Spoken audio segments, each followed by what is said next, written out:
Ces deux femmes partagent un inavouable secret. Une même flamme les unit et les sépare du reste de l'univers. Elles brûlent pour un idéal incompatible avec l'humanité qui les entoure.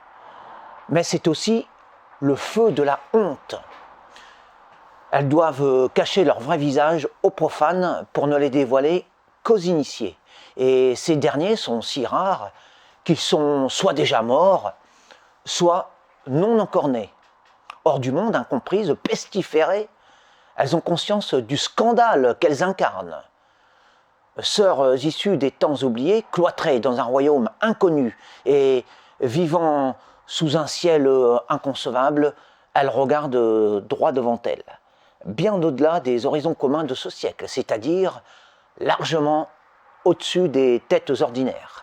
Parce que ce duo inattendu est, on le devine, vraiment extraordinaire. Dans les yeux de ces impénétrables créatures brille un astre lointain mais éclatant.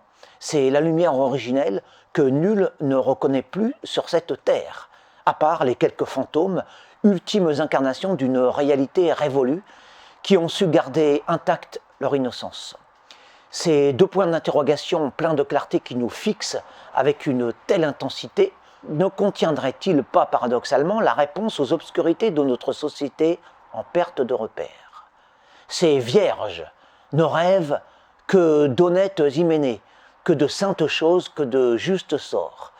Vivantes énigmes, venues du fin fond de la mémoire sacrée de l'homme, ces filles étranges que notre époque considère comme des folles, des arriérées, des égarées, sont en réalité les dernières étincelles de notre civilisation mourante, les porteuses d'un trésor perdu.